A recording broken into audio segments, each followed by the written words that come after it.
TDA I've ever met. He asked me to do a little presentation. I assume on chess, so yeah. And I was thinking about what I wanted to do, but what happened was I was playing a game online and I was losing, but then I won with some piece sacrifice, checkmate, and I was like, I'm not sure my opponent missed that. I thought that was obvious. And the next game I played, I was winning, and I lost to a back rank mate because I was being stupid. And I was like, how did I miss that? I should know better. And so it got me thinking how sometimes in chess we focus so much on our attacks. It's like I got attack there, getting attack. We forget what our opponent is trying to do because chess is a two-player game. All right, and that's why I come up with defense is the best offense. It's my own personal quote. I admit to that. Yeah. So do you have a copyright on that one? It's working. I'm working on it. Yeah. I called the Library of Congress. We're working on the patent right now. Cool. But yeah, so I never just played some chess, but I wanted to start with a few little chess puzzles to get the our chess gears turning. All right. So here, all these is black to move. We're looking at this from white's perspective. All right, and we have a mate in one. All right, black to move, mate in one. Does anybody have a hand raised so they see what the checkmate is? Anybody? Is anybody? Okay. Yeah, Spencer. Knight D3. Knight D3. Awesome. That is in fact the move. All right, let's go to the next one. This one might be a little bit harder. We got a mate in two. Again, black to move. Does anybody think they see it? I see one hand in the air. All right, Chris. Queen takes f2, and after rook takes f2, rook d1 check. Nice, yeah, perfect. So the pin and win, right? Queen takes f2. Mm-hmm. If king goes in the corner, queen takes rook. Okay. Yeah, well, that's obvious. Can't say everyone.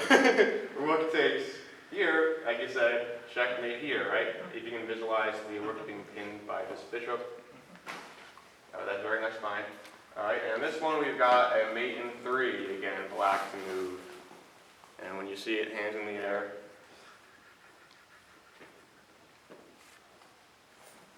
Yeah.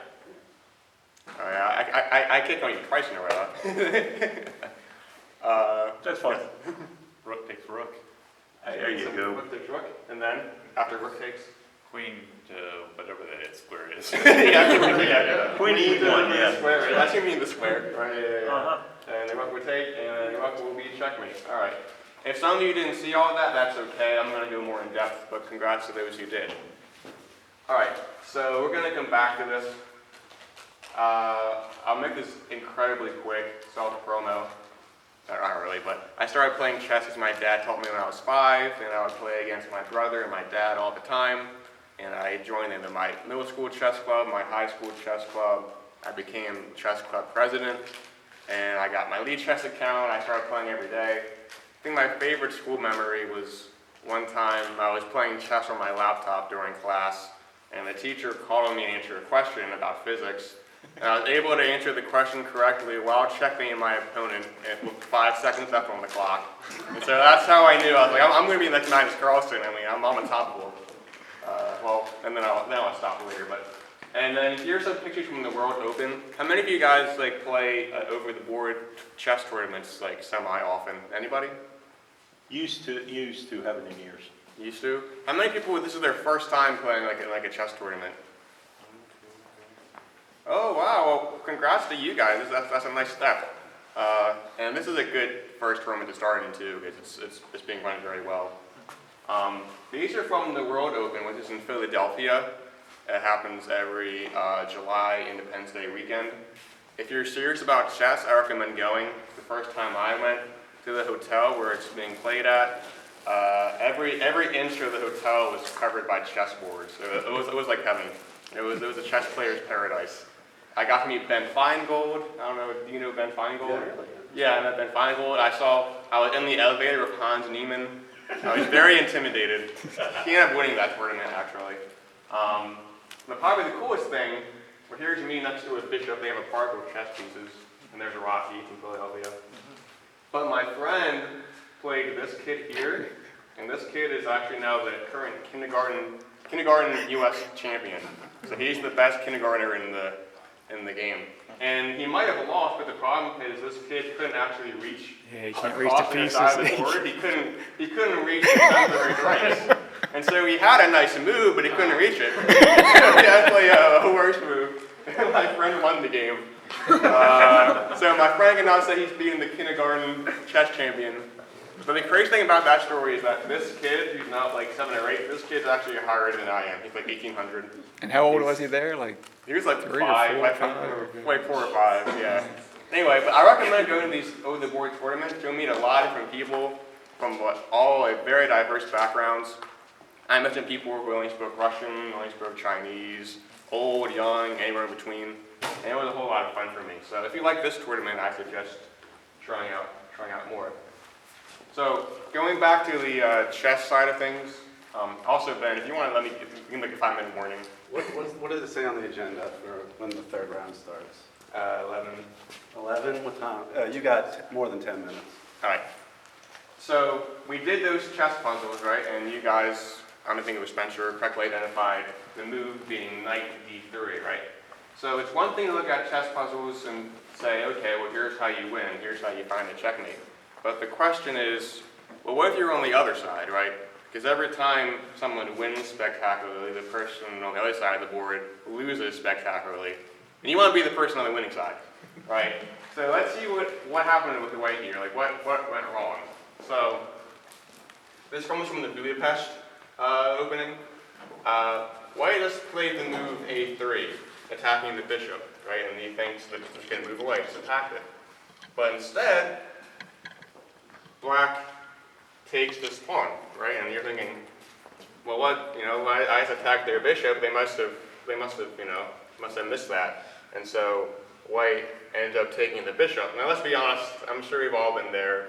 We've all been, oh, a free piece. Let me take it. But this is why you always want to look for checks, right? If white had taken a moment and said, hold on, I'm assuming there's no way black really looked at hanging, right? That's too obvious. If you take a moment to see, well, if I take this, what checks do they have? And then you would have seen knight d3, a smothered checkmate against the king. So you always want to take a moment, pause, and be like, did my opponent really blunder, or do they have something in mind, right? Because your opponent's also playing to win.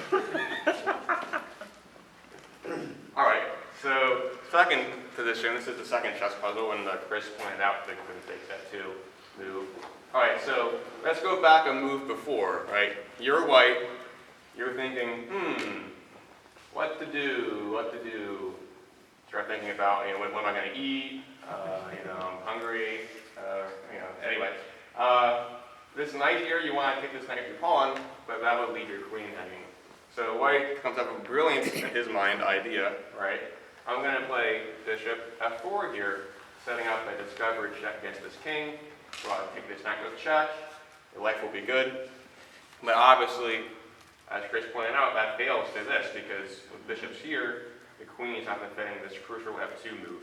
So if you were white here, what would be a better move, do you think? There's a couple of answers, but yeah, what would you play? Bishop to e3. Bishop e3, yeah, I like that move, yeah. Woo! Well done.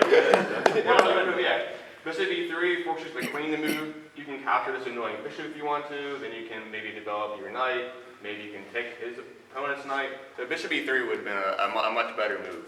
And the best thing about it is he cannot take this pawn with a queen. Yeah, Let's see that. covering it. So, yeah. Because he'll pin the queen. That's a very hard move to see because you don't often want to. You would think that's a bad bishop now because it's blocked by the pawn. Like that's what comes to my mind. Mm-hmm. You know what I mean? Like you're putting a. I think like a player like someone like me, like 11, 1200, is not going to see that as easily. I disagree with Bishop that, here, because that's a tactic. You're attacking the queen, and simultaneously you still have the pawn attacking the knight.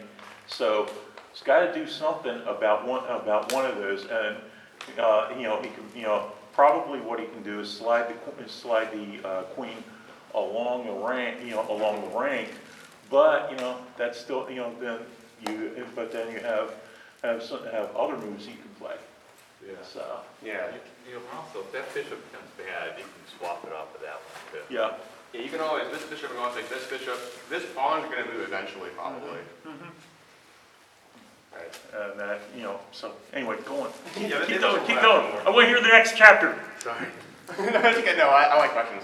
All right, so got another little puzzle for you. The hint here is it's not checkers. All right. So let's say you're playing white. You're playing chess, not checkers, at least as far as I'm aware. All right. And this happened from after tournament game that I saw. All right. Black plays bishop takes knight. All right. What do you play? Quick. What do you play? Hurry. Play it. Bishop takes knight. Bishop takes knight. Yeah. All right, man. That With a was check. pretty fast. That's pretty fast. That's good. With a check. All right, but so in the actual game, what happened was bishop takes knight, and you know the white player is playing checkers for a second. He's like, oh, let's take back a knight. That seems obvious. But what happens after rook takes knight? Can anybody see it? What does black play after rook takes knight? It's kind of tough to visualize, but Queen check. Queen check. yeah. Excellent. So this is very Queen check from important. A5. So, actually going back here, so queen a5 check in this position, right? Double attack, checking the king, attacking the bishop. But knight blocks on c3, blocks the check, conveniently defends the bishop. Life is good. So black sees that, takes out the knight first. He says, goodbye, pesky knight. And then white's like, oh, I'm not playing checkers, I'm going to take that. And this other moves. So, IT team. What's going on?